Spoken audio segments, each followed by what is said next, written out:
Hello and welcome again to Backyard Catch. This is your host, Nick Roby. Thanks for tuning in again, guys, and joining in with us. I've got our good friend, Mr. Will Harper, on with us tonight to talk about some football. Will, how's it going? Week one. How are you feeling right now?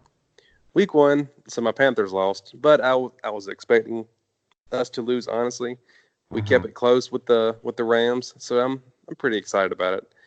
My fantasy teams, which maybe you care about, probably you don't. I'm gonna tell you anyways. I went 2-1 on the week, so Okay. picked up 2 wins in two different leagues and took an L in the other one, but that's all right. I took an L. I'm gonna bounce back. So looking forward to it. I'm feeling better this week. I've gotten over my gunk that I had last week, so I'm back to mostly a normal voice. So we'll see how it plays out this week. But yeah, Okay. football's back. I'm excited. Oh, and I ended my shun of college football at least for the week with Right. our with my Gamecocks resounding victory over the ever tough Charleston Southern Buccaneers. Yeah, it looked like a 7-on-7 game on Saturday. Y'all were playing. Just a It little. it felt like it too. But yeah, so I'm back on the college football train, but we Okay. have Alabama this week. So I'm Yeah. probably back off next week, but we'll see. Hey, listen. You know what happened last time though? 10 in 2010, I was in the building as a junior at the University of South Carolina whenever Stephen Garcia led the Gamecocks to a victory over the Alabama Crimson Tide, currently ranked number one. Yeah. I'm It's pretty crazy. Also, side note, it did feel like Steven Garcia had like 8 years of eligibility at South Carolina. He like was there for forever. He was Hunter Renfro before Hunter Renfro was Hunter Renfro. Yeah, it's pretty fun. Yeah, it was an awesome week one. I felt like a lot of big games, some really surprises. I think than some people were expecting, and then definitely some people kind of underwhelmed. But that's kind of be expected in a week one matchup. It was fun to get to watch. Yeah, the Panthers, it had been fun if they had pulled it out, but you were playing against the defending conference champions, and so to make it close and even be within a striking throw towards the end of the game, even with like Cam not on his best game, I thought that was pretty impressive, and to be in it and having CMC go off too, Oh, for that was sure. pretty. That was pretty fun. And I feel like we just got a lot of. There were some good games, and then there was just seeing some teams succeed even then more than we were expecting, and also learning that if you are play fantasy, if you have anyone playing the Dolphins, you make sure you start them that week. You start all of your players against Miami. For It's sure. pretty much it's Doesn't that matter who it is. lesson If you learned. have the number three receiver, you're throwing him out there against the Dolphins this year. Yeah, I mean that was crazy. So what was there a team that like really impressed you, or like just some things that stood out from week one? Yeah. I think the thing that impressed the most, and I hate to say this, is the Patriots. Yeah. They completely dismantled the Steelers on Sunday night. Mm-hmm. It was a clinic put on by the machine Tom Brady and his weapons, which we've started the podcast, and I think we're the first sports based thing in the world that didn't mention Antonio Brown first, but we can work him in here. Antonio Brown's not a member of the Patriots, which is absurd. It feels like they're cheating. Like they're not cheating, but it feels like it's like somebody turned off the no trade settings in like Madden or something, and then just decided to put Antonio Brown on the Patriots. But that's real life right now. It is. It's insane. So now Tom Brady is going to have Antonio Brown and Josh Gordon lined up outside, and Edelman work in the middle in the slot to go along with Sony Michelle and James White and Rex Right. Burkhead and Damian Harris. All these weapons around him, like he needs any weapons really. So to see the Patriots there, whew, and to see what they did before Antonio Brown was even part of the team to beat Pittsburgh that bad, which I think we can agree I think we both had Pittsburgh last week in the playoff hunt, Yeah. maybe in, maybe out. I think you might have had them actually winning the division. I think I had them. I know I had the Ravens winning the division, but I can't remember if I had the Steelers in the actual playoffs or not. But anyways, we expect them to be a pretty good team, and just to see the Patriots come out and just totally control the game on both sides of the ball the entire time was very impressive to watch. Yeah, I mean, I think that's a good pick. I mean, the Patriots are the Patriots, and I think they've shown that they just reload and just they look a little different every year, but it's still the same team. And that's the scary part is they're getting Antonio Brown. Now, I think what teams can hope for is that it takes some time for them to figure out how to use him. And, if he doesn't start demanding like 12 to 15 targets every game and it like throws off the chemistry almost. But other than that, I think there's going to be this machine that's going to march into the playoffs, especially the end of the division they're playing in. So it'll be fun. I feel like it's brought a lot up of the comparisons of with Randy Moss from the Raiders to the Patriots. Another 84 going to the Patriots, and that's one of the big years that Brady had where he won MVP, threw a bunch of touchdowns. They are a passing attack, and they're going to be different this year. Like it's not the same, and Brady's older too. But still, man, it makes them scary. That's for sure. But another one that's scary too is still the Chiefs. I think that they just reminded us again of like that Patrick Mahomes is the real deal, and they just come out first quarter against the Jaguars, who they're not slouches on defense, especially with having like guys like Ramsey, and Sammy the Lizard King Watkins is going off for 3 touchdowns. That was pretty fun for me, but just showing that they're going to be a tough passing force in this league. That's for sure. Oh yeah, the one thing that hurts for them is the fact that Tyreek Hill went out. I'm not sure how long he's going to be out. Have you heard any specifics on how long he's going to be out? No, I haven't heard any specifics, but he definitely broke something. I would definitely expect it to be a multi-week injury. Mm-hmm. So we'll see what the Mecole Hardman experience is going to be. I know, but that's the ironic part is that I remember like listening to some, or just talking through some fancy stuff. They're talking about that from a perspective of with Sammy Watkins, and now you're looking at it from a Tyreek Hill situation. So I'm reading a report that says like he could range from missing a few games to IR and designated return. So it just really depends on what kind of prognosis they get from him. So that definitely hurts, but I think the Chiefs have also shown that their system really works, and Mahomes can there's gonna be guys open to play, but it's hard to replace a guy like Hill. That's for sure. Oh, for sure. Yeah, because he's just speed personified. Mm-hmm. Mm-hmm. He's a human lightning bug. Yeah. Which is not really fast. Now that I say it, it's not a fast bug at all. But you get what I'm saying. Yes. Didn't think that went through all the way. But I like it, the human lightning bug. We're going to stick with it. I like it. Another team that impressed me, and it's a team that I'll hit on here more in a little bit when we start going through some individual performances. But it is my champions that I said from the AFC North, the Baltimore Ravens. I know they just played the Dolphins, and the Dolphins are garbage, but they looked really good. Lamar Jackson was awesome, and I'll get more into him in a little bit. But the Ravens, they put up a solid game. Solid game, and I think just showing that.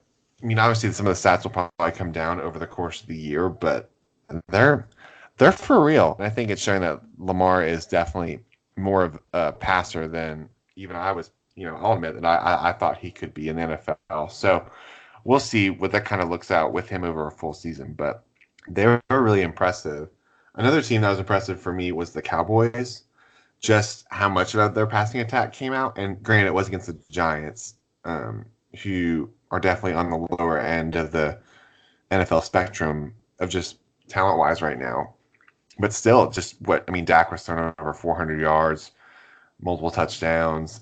They look dynamic. And so it does kind of seem like it's time for them to make a step up. Or teams like that, okay, can they keep that up for a whole season or enough to make them really to be title contenders is the thing, because you have other teams like the Eagles who were off to a slow start and able to pull it around. But that's me an interesting race for me.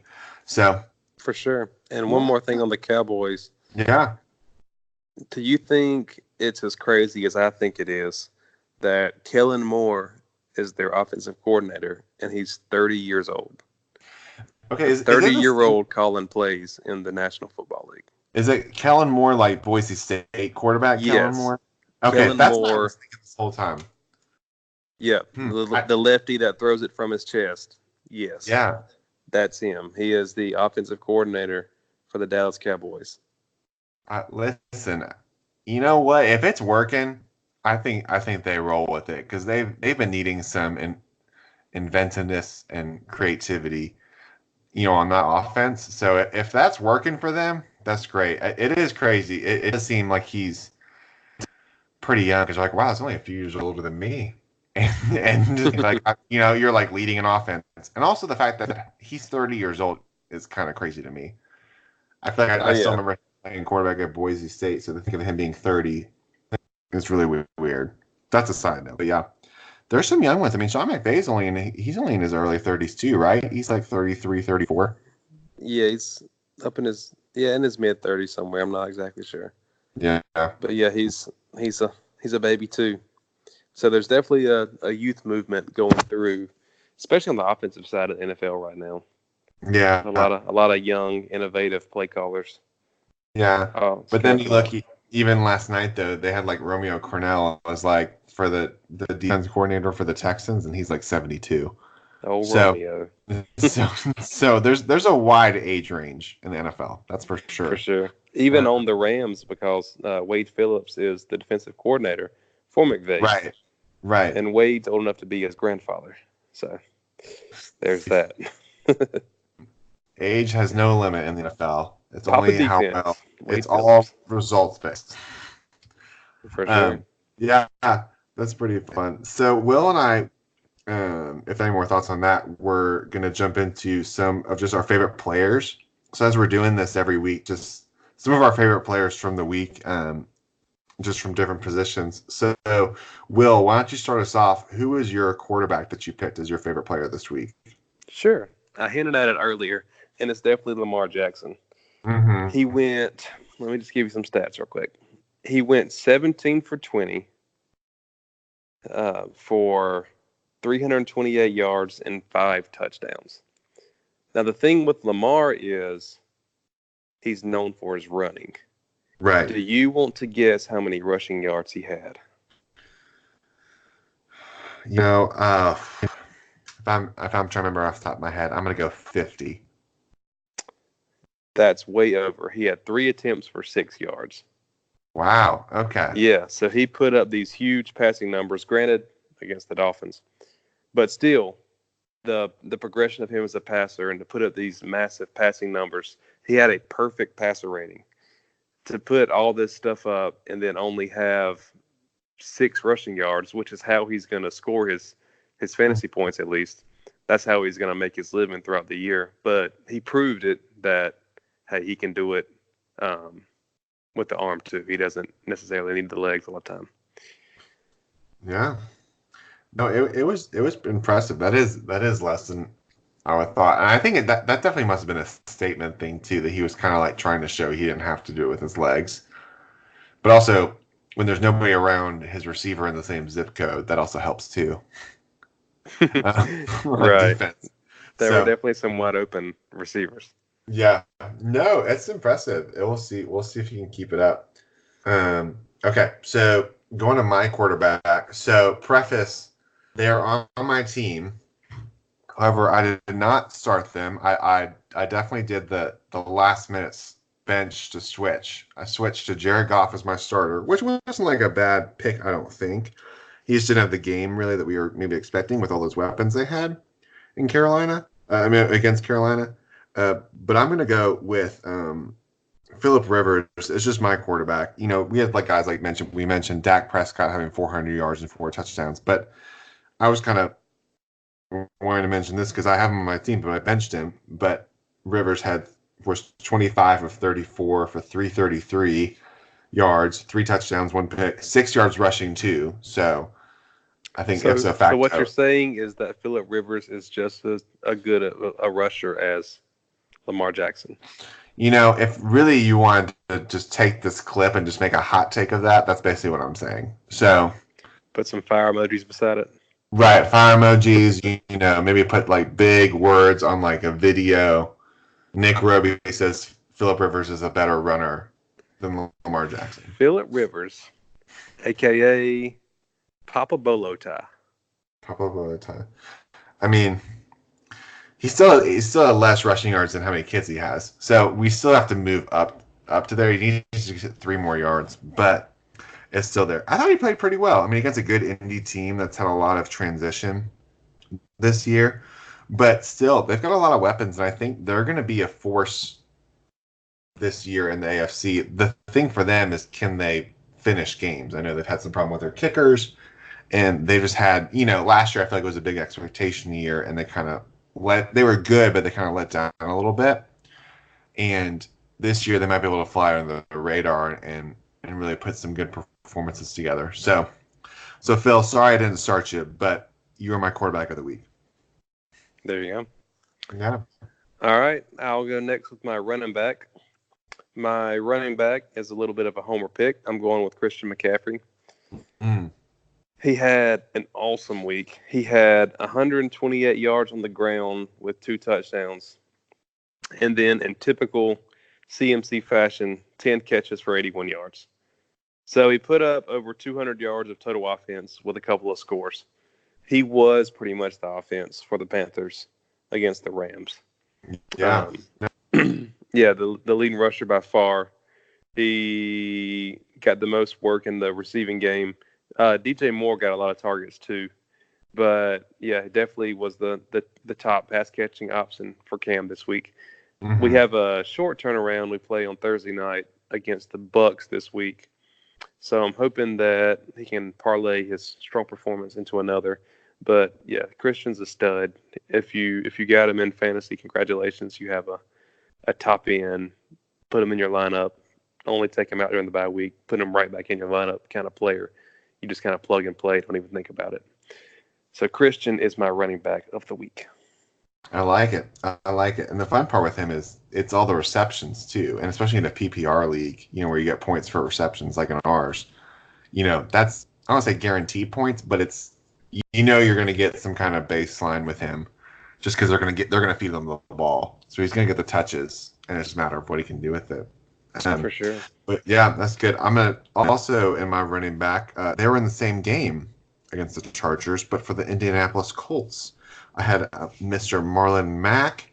He only went for 25 carries, 174 yards, a touchdown, and a 2-point conversion. Shoo. As well. Yeah, a little extra in there. They did lose in overtime, but I thought they played pretty well. But it's just to show, like, he's a beast, and I think he's one of those guys. Again, he's going to get the touches, and especially in a league where we're trying to think through running backs and receivers. You want guys who are going to touch the ball, and for them this year, especially with having Brissett as the quarterback, who I've been talking about in another podcast, like, he's good, but Mac's going to be probably the focal point now, and even now Funchess is out too, so it makes him even more, the number one piece on the offense. So For sure. but shout out Mr. Mac. Return of the Mac. Mm-hmm. Mm-hmm. I said last week that Mac may be the one from the Indy offense that would struggle the most with Luck retiring, because he's now the focus that the defense is going to have. He's the top guy. They're going to work on shutting him down. But he came out this first week and proved me wrong. We'll see if he can keep it going throughout the year. Yeah, I like it. Who'd you get for wide receiver? All right, so my receiver route, I kind of went in a different direction so far, maybe with the exception of Lamar. They've been players that are our top guys that we knew coming in. So we knew Christian McCaffrey was going to be awesome. We knew Mac, or at least we all thought Mac would be awesome. Lamar, we knew had a great matchup because Miami's not much. And then Phillip Rivers, you just seen him do it for the past 50 years. So these are all players that we knew and expected good performances from. The guy I want to bring up is a rookie that I don't know if he's owned anywhere in any of our leagues. He's probably owned in our dynasty league because our benches are so massive. But it's Terry McLaurin, the rookie receiver for the Washington Redskins. He had 5 catches for 125 yards and a touchdown. So he was actually teammates with Dwayne Haskins in college at Ohio State. So you would think with that stat line, well, yeah, of course, because he has a built-in connection with the quarterback. Haskins is going to feed him the ball. He's comfortable with him. Well, Mhm. Haskins didn't play quarterback. It was Case Keenum. So to see what McLaurin did with a quarterback that is not his buddy and not his former teammate, as a rookie, I thought was pretty impressive. There you go. That's a good pick, and I like seeing rookies like that do well, and get their shot too. That's pretty fun. My wide receiver was not expected to have a big game this week, and only came out in the first half and set career highs for himself. I picked Sammy Watkins. He ended up with 9 catches for 198 yards and 3 touchdowns against the Jaguars, which just went off. It was pretty fun to watch, and especially, they did lose Hill probably for some extended period of time, but just see that he's healthy, just to see him play. Like, I remember watching him play too. I think that's the hard thing sometimes with these guys, is that when they go pro, you don't always get to see them play the same way. Maybe like I remember in college, just because it's at a higher level. But that was fun. So it was fun getting to see him go off, and of course I'm bummed that I didn't get to take any of Clemson players because other people beat me to it. But it was fun to see him rock out the Lizard King. Oh yeah, he came out and he definitely dominated. So Mm-hmm. he'll be, well, I would still say that Kelsey's going to be the top receiving option for the Chiefs now. But Sammy, I could see, is definitely going to be the number 2 option behind Mm-hmm. Kelsey for the foreseeable future until Tyreek comes back. So yeah, he'll have plenty more chances to come in and rock out. All right, I'll wrap up with my tight end. It's so I know I mentioned last week that I have Devontae in all 3 leagues. We'll get to him Right. later. Sorry, Devontae. I have Curtis Samuel in all 3 leagues. Also, not great this past week. I still have hope. There's one other player I have in all 3 leagues, and I did not start him in any of these 3 leagues. In one of the leagues, in the one that I lost, it actually cost me the game that I started the other guy instead of him. But in the league that we're in my other league, I have Evan Ingram, and Mm-hmm. we'll find out more about Evan Ingram in a little bit. But it's Mark Andrews. So there's a very distinct Ravens feel with my top performance for the week. But Mark Andrews came out and brought in 8 grabs for 108 yards and a touchdown. The touchdown actually did not come from Lamar Jackson passing the ball. It was from Robert Griffin III later on in the game once Lamar had came in, went 17 for 20, threw all his touchdowns, threw all his passes, and they pulled him because they didn't want to get him hurt. But all offseason, all training camp, all preseason, the buzz around the Ravens has been that he has been Lamar's favorite target. Right. And he came out and pretty much proved that by getting 108 yards. So he wasn't the leading receiver this week because that was Hollywood, Marquise Brown, Mm. who had an absurd 4 catches for 100 and something yards and 2 touchdowns. It's crazy. But Mark's going to be the guy all year, week in and week out. He'll probably have, see, he had 8 catches this week. He'll probably be in the 6 to 9 range. Of course, there'll be some games when he has 3 or 4, but for the most part, he'll be hanging out there all year. And I have learned to play Mark. So You're in the fine. league that I didn't play him, I actually traded Darren Waller, my other tight end, and he's now my only tight end. So I have no choice but to play him. I'm sorry I didn't play you, Mark. You are now in the game. Mm. Okay. There we go. And then to finish out, I do have Evan Ingram as my tight end of the week. He, casually went for 11 catches, 116 yards, and a touchdown in a tight end. In a losing effort against the Cowboys, but proving to be a reliable receiver for Eli and the Giants going forward, especially with not having OBJ out there. So thinking that he's just gonna be a reliable guy this year, especially when as they're trying to figure out what to do with Eli and Daniel Jones this year. I don't know if you saw that they did play Daniel Jones Yeah, this week. I saw that where he came in there towards the end and got some playing time. Yeah, and then promptly also fumbled the ball too. So In classic Daniel Jones fashion. right. So we'll see, but I think he's going to be reliable. Evan is going to be a reliable guy this year. So there you go. That's And our. I'm gonna say one more thing about Evan too. So I mentioned I own Evan in the other two leagues. So to sit there and watch the end of the game and knowing that they're not going to win, they're in a negative game script, they're trying to come back, just to watch the Cowboys play prevent defense and to watch Evan Ingram run like 8-yard drag routes over the middle and just be wide slap open and catch like 12-yard passes at a time was awesome. As a fantasy owner, you're like, all right, the Giants are going to stink. This is going to happen a lot this year.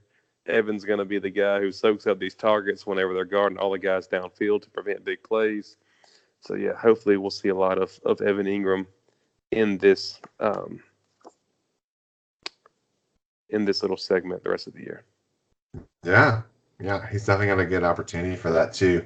And then, side note, we didn't talk about him, but the New Orleans and Texans game was pretty crazy. The other night, the little back and forth that they had, Breeze and Watson just throwing daggers back and forth to each other. And, yeah, that was probably the best game. It right. was definitely the best game I watched this weekend.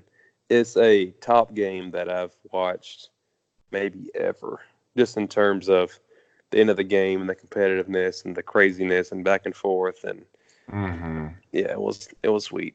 I hate that the Saints won, but yeah, it was fun to watch nonetheless. That was pretty fun to watch. All right, how quick hot. How did you feel about the down and distance logo that Monday Night was trying to roll out? The electric yellow first and 10. Yeah. So the first half of the game, I actually didn't get to watch it. So I came in at halftime, and when I came in and I got home, I was scrolling through Twitter and I saw all the backlash, just screenshots and people saying they hated it. So whenever I actually got to watch the game, that was whenever Shefty had come in on Twitter with the breaking news that they were changing away from the yellow first and 10 marker. So I never got to actually experience it. But, yeah, it looked pretty stupid. Yeah. So that's the funny part is I only watched the first half pretty much. And then I didn't even see like what they changed in the second half. Did they just make it like black or something? Yeah, it ended up being black with a white first and 10 and a white arrow. What they should do, if they want to use color, I think they should do like the team color. So when the Saints have the ball, make it black with gold outline, and when the Texans have the ball, make it navy with red outline. Kind of incorporate the colors in a little bit, but that's just my own personal opinion. No, I think it's good. If I'm about having some pizzazz, some factor to it. Have some fun with it. Maybe just don't pick the color that means that there's a penalty on the field and confuse people. Because I definitely had that before I looked at Twitter. So anyway, I was just curious with that because I thought that was interesting. And I still was waiting. It felt weird only after last year having all three of them as the announcers. Booger and then the main guy. Tessitore and then Witten too. Right. But I felt like I missed Witten a little bit. I was expecting some kind of like straightforward talk, and I didn't get it. I just got Booger the whole time. So it's throwing me off. I wonder if we'll miss him or if we'll just be like, just move on to the next year. Oh, Booger. Yeah, I have a feeling that next year they're going to try to just wipe the slate clean and pay Tony Romo whatever he wants. Yeah, I think. Listen, ESPN, it'd be worth it for them to it. Um, did you have any duds you want to talk about? Yeah, I I mean, gotta not talk to, about Devontae. yeah, you just okay. Here, you have the floor. Do you need to give him a Uh, pep talk? Do you need to just speak out what's in your heart right now with all your, from for Devontae? well, Devontae, I still believe in you. You're still my boy. I'm not trading you. I'm not cutting you. You're sticking with me through thick and thin. But you did have a pretty tough week. That Thursday night game was awful, just top to bottom.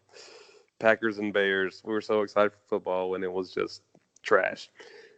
Yeah, But one positive thing to take away from Devontae, I know he's going to get targets. I know he's going to get volume. Aaron Rodgers has said he wants to throw it to him even more than he did last year. mm, To see Marcus Valdez-Scantling step up and also be a liable receiver and a viable option to throw the ball to play in and play out, it's going to take some of the coverage maybe away from Devontae. So it'll loosen things up for him to be able to get open more because he needed that second option that'll pull coverage away and keep him honest. So to see Valdez-Scantling step up and do that, that put a little smile on my face. But yeah, I'm sticking with Devontae. Hopefully that'll be his worst game of the year. Um, Last year he hardly ever busted. So yeah. that's his mulligan for the year. So that's I had to talk about him. And also, Yeah. side note to Curtis Samuel, my other guy he didn't do too hot either, but he's got the Bucks on Thursday night. So hopefully we can get him rolling. Yeah, I think so. And the encouraging part for Devontae is that Aaron Rodgers didn't take any snaps in preseason. Now, granted, they were trying to protect him. I think that's part of why that game stunk so much too, is that neither quarterback really had gotten any playing time. And granted, Aaron Rodgers is Aaron Rodgers, but I think even just from a rhythm standpoint, and they're trying to have a new offense, it's going to take a little bit of time just to get into a rhythm. So I think it goes up from here. It's a good opportunity, but yeah, that was tough for Devontae owners this week. I had a couple. I mean, we mentioned Hill just because he got hurt. It's hard when you spend a high draft pick on a guy like Hill and he gets hurt like that. Um, Especially when they find out he's not going to be suspended for the first part and then he ends up getting hurt anyway. You feel bad for the guy, but that's one. Stephon Diggs, I had one as that. Now, granted, we were talking about before we started recording. It doesn't help when his quarterback only throws like 10 passes. I know you were mentioning, so that hurts a little bit. But I think, I mean, he'll go up from there too. But that hurts him, especially a wide receiver.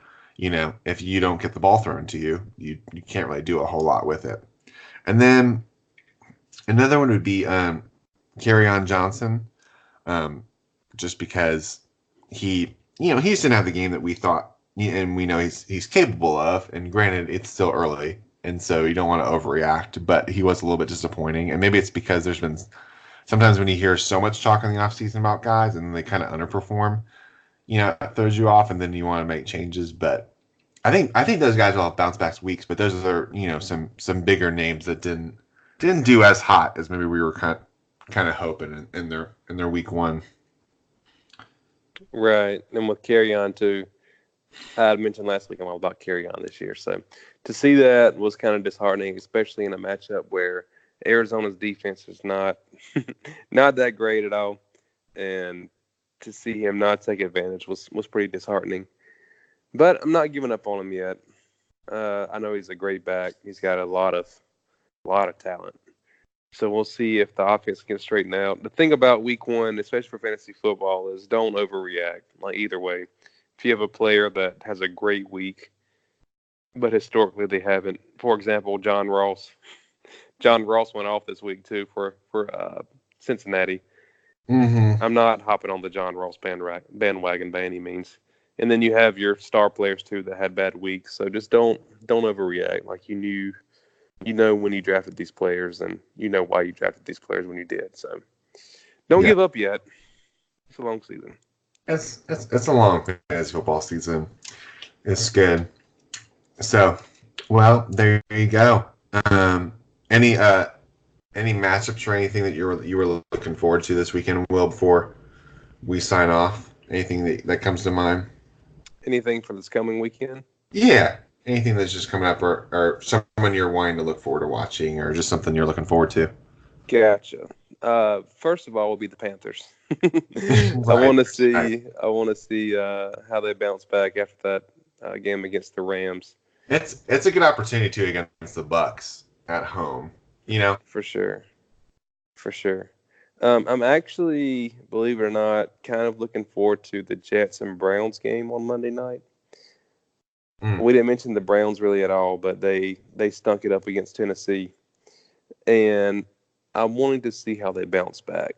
I'm looking forward to seeing uh, Lev Bell kind of come out in his first nationally televised game.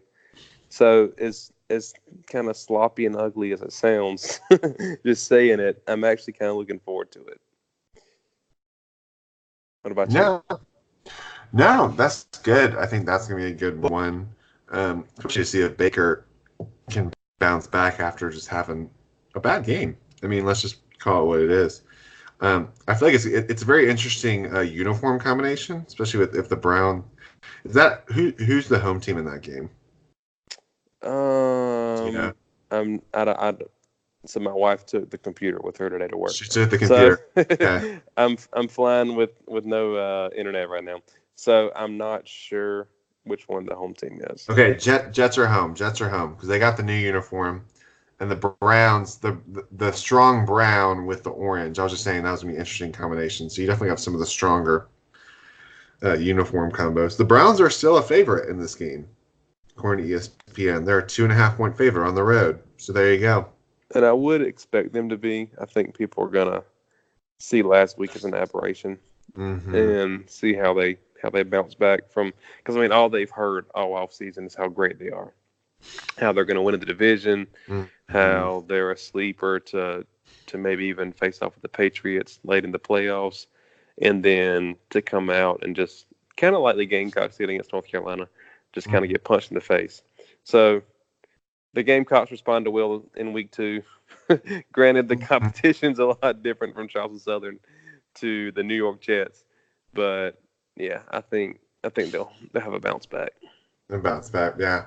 All right, so I'm looking at the schedule now. There's some fun ones in this. We've got um, Texans and Jaguars interdivision matchup. We've got Saints and Rams. Oh yeah, Saints and Rams 25 is going to be top notch. top notch. It's at the Rams this year. That's the top one. We've got the Cardinals at the Ravens. We've got Kyler playing Lamar, which that'll be a fun young quarterback matchup. Guess who the Patriots are playing? They're playing the Dolphins, aren't they? Yeah, they're playing the Dolphins.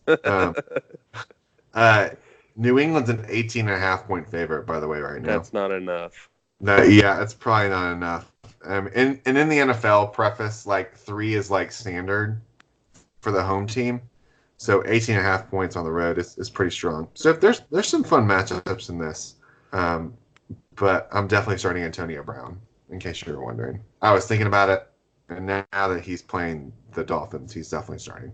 Yeah, that's So his homecoming too. He's from Miami, yeah, so he's gonna be playing at home in front of all his family and all of his friends in his first game for the Patriots. So within the first 3 plays of the game, look for a bomb down the sideline to Antonio.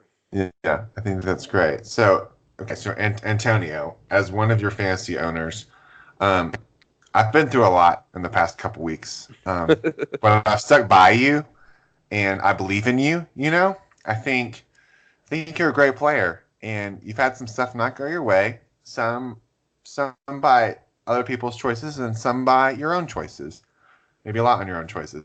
But however, you can shut a lot of people up by how you play, especially in this first week that you're back, and you have a great opportunity against the Dolphins.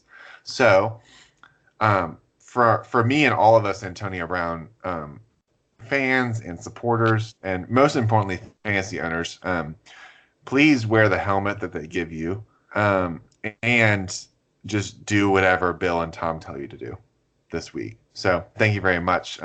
We love you and we support you. Also, feel maybe like we, stay off Instagram. I feel like we needed a background music for that. Yeah, like with the A American nice flag. little melody to Yeah, soothe the listener. it just felt like it just needed to talk to him for a second. So thanks for letting me take that moment. I feel like I've had a lot on my chest with him, especially as I'm trying to watch games and I see Antonio tickers for the whole week. So, well, well, there you go. There's a lot of fun games upcoming. Thanks for listening, and it's just fun to have football back. Um, so thanks for listening with this. Just remember to subscribe to the podcast. We're on backercatch.com. We are on YouTube. We're on Twitter, Instagram, the Facebook. Um, so for however you're listening, just check us out, share with friends. So thanks so much for listening and stay tuned and enjoy some more football.